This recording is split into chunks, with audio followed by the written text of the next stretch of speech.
Indonesia lagi panas ngomongin satu masalah yang sama, Undang-Undang Omnibus Law Cipta Kerja. Di jalanan rakyat turun demonstrasi, di media sosial kita perang melawan misinformasi, dan pastinya di tengah-tengah kekacauan ini banyak orang jadi bertanya, kenapa pemerintah bersikeras pengen nerapin undang-undang ini? Dan apa tujuan Omnibus Law ini sebenarnya? Oke, kalau pemerintah ditanya kayak gitu, jawabannya pasti satu. Untuk ngebuat Indonesia jadi negara maju. Karena menurut World Bank, kekayaan negara itu kebagi jadi 4 level ini.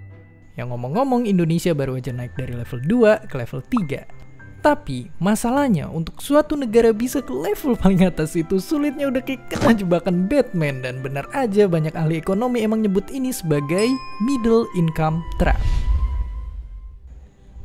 Dan pastinya orang-orang sering debat gimana caranya suatu negara bisa jadi maju. Tapi yang mungkin ternyata jarang disadarin sebenarnya kalau kita lihat kemajuan itu ada polanya.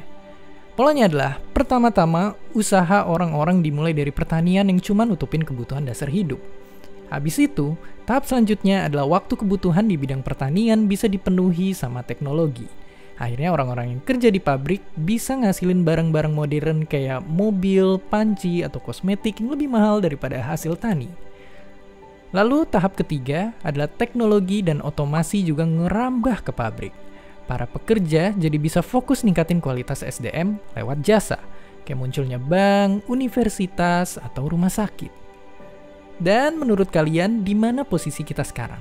Iya, kota-kota besar di Indonesia lagi ada di sini.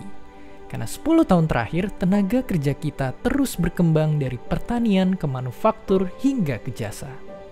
Dan kalau kita ngeliat sejarah, banyak negara berkembang termasuk kita bisa naik level dari level 1 ke level 2 karena negara-negara maju memperkerjakan buruh untuk produksi dan ngekspor barang-barang industri. Dan sewaktu banyak pekerja transisi dari pertanian jadi ke pabrik, mereka jadi punya pendapatan yang lebih tinggi. Naik gaji, bikin belanja jadi hobi, hobi belanja bikin bisnis lokal berjaya. Begitu terus berulang-ulang sampai semua orang tambah kaya. Ya, meskipun sekilas mungkin semuanya kedengeran bagus, tapi fakta mengejutkannya ini justru jadi bahaya kalau dilihat dari sisi global. Karena di negara berkembang kayak kita, upah buruh yang kompetitif justru jadi senjata. Karena kalau upah kita ketinggian tapi skill kita gitu-gitu aja, negara-negara maju jadi lebih milih mempekerjakan buruh negara lain yang upahnya lebih murah. Dan ngerinya,